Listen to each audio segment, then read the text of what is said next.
Assalamualaikum warahmatullahi wabarakatuh. Kembali lagi kita akan mempelajari materi pendidikan agama Islam. Kali ini materi berkaitan dengan toharoh atau bersuci. Bersuci ini sangat penting untuk kita pelajari, untuk kita terapkan dalam kehidupan sehari-hari. Maka perhatikan baik-baik dan kita pelajari bersama. Tujuan pembelajaran kali ini adalah siswa dapat memahami macam-macam jenis najis dan hadas. Siswa dapat bersuci dengan benar. Siswa dapat memahami manfaat bersuci.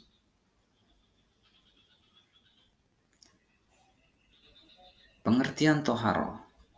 Toharoh menurut bahasa berasal dari kata tohur yang artinya bersuci atau bersih. Toharoh menurut istilah adalah bersuci dari hadas, baik hadas besar maupun hadas kecil, dan bersuci dari najis yang meliputi badan, pakaian, tempat, dan benda-benda yang terbawa di dalam badan tersebut.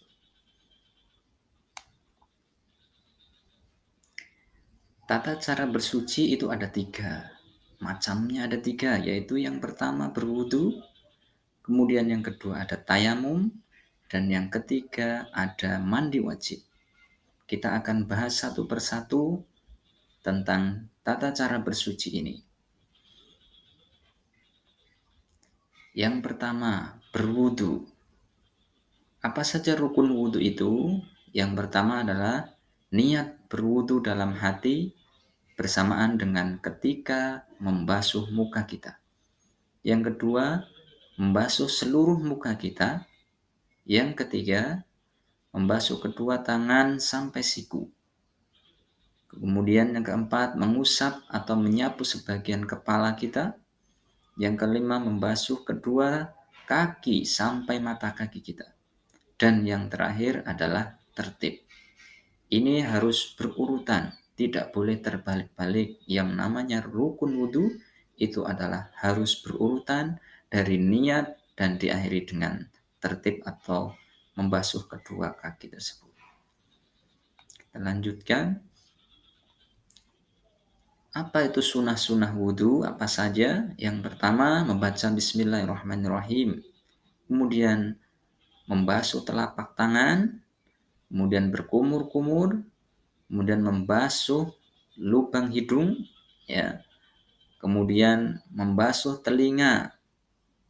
Kemudian semua dibasuh diulang 3 kali. Mendahulukan anggota bagian kanan. Tidak berkata-kata ketika berwudu, menyela-nyela jenggot bagi yang memilikinya, menghadap kiblat, dan berdoa setelah wudu.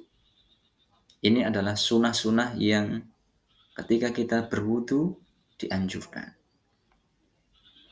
Kemudian bagaimana niat wudu? Ya, niat dilafalkan ketika kita dibarengi dengan mengusap muka kita, yaitu nawaitul wudu'a li rafil hadasil asghari fardhan lillahi ta'ala. Aku niat wudu untuk menghilangkan hadas kecil, fardu karena Allah Ta'ala. Kemudian yang kedua, tata cara bersuci adalah tayamum. Apa saja syarat tayamum? Syarat tayamum itu diperbolehkan apabila kita sedang sakit. Jika sedang sakit dan terkena air akan bertambah parah sakitnya, maka kita boleh bertayamum. Kemudian dalam perjalanan atau musafir, ini boleh bertayamum dengan syarat minimal 89 km. Kemudian tidak menemukan air, sudah mencari air kemana-mana tapi tidak ada air, ini boleh bertayamum. Kemudian sudah masuk waktu sholat. Jika belum masuk waktu sholat maka tidak boleh bertayamum. Kemudian yang selanjutnya adalah tidak ada air atau ada air tapi tidak cukup. Dan yang selanjutnya adalah menggunakan debu yang suci. Tayamum ini adalah pengganti wudhu atau mandi besar apabila tidak ditemukan air dengan syarat-syarat tertentu. Ya, kita lanjutkan. Tata cara tayamum bisa kalian lihat di gambar yang pertama adalah memukul telapak tangan ke tanah atau ke tempat yang ada debunya, kemudian mengusap muka, kemudian memukul lagi ke debu lagi, kemudian mengusap kedua tangan kita. Hanya itu saja. Jadi rukun wudhu itu hanya mengusap muka, kemudian mengusap kedua tangannya. Rukun tayamum. Ya. Kita lanjutkan. Apa niat tayamum? Nawaitu tayammuma listibahati sholati fardhan lillahi ta'ala. Sengaja aku bertayamum untuk melakukan sholat fardu karena Allah Ta'ala. Ini niat ketika kita akan bertayamum. Kemudian cara yang ketiga untuk bersuci adalah mandi wajib. Apa yang menyebabkan mandi wajib? Yang pertama adalah mimpi basah. Bagi laki-laki tentunya. Kemudian yang kedua berhubungan suami istri. Kemudian yang selanjutnya haid atau menstruasi dan nifas. Nifas ini setelah melahirkan. Kemudian meninggal dunia dan keluar mani. Baik disengaja ataupun tidak disengaja. Ini menjadi penyebab kita harus mandi wajib. Bagaimana niatnya? Bismillahirrahmanirrahim. Nawaitul ghusla li raf'il hadasil akbari fardhan lillahi ta'ala.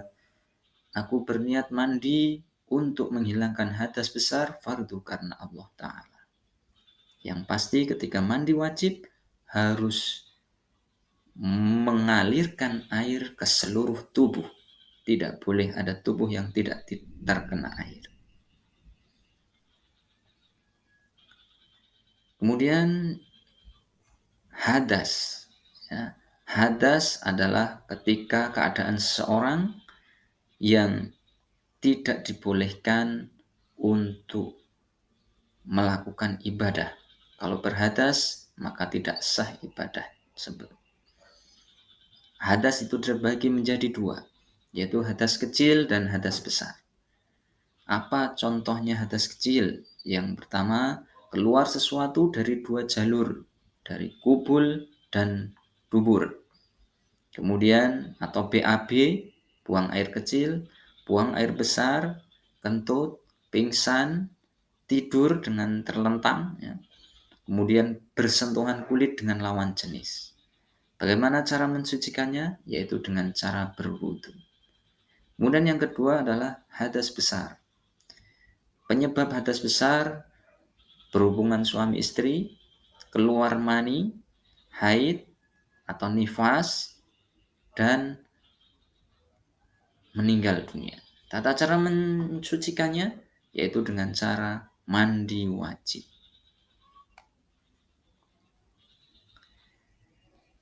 Najis dan cara mensucikannya. Kita masuk pembagian najis dan cara mensucikannya. Najis itu dibagi menjadi beberapa golongan. Ya, yang pertama adalah najis muhaffafa atau najis ringan, yaitu air kencing bayi laki-laki yang kurang dari 2 tahun dan hanya minum ASI. Bagaimana cara mensucikannya? Yaitu dengan cukup mempercikan air saja ke tempat yang terkena najis tersebut.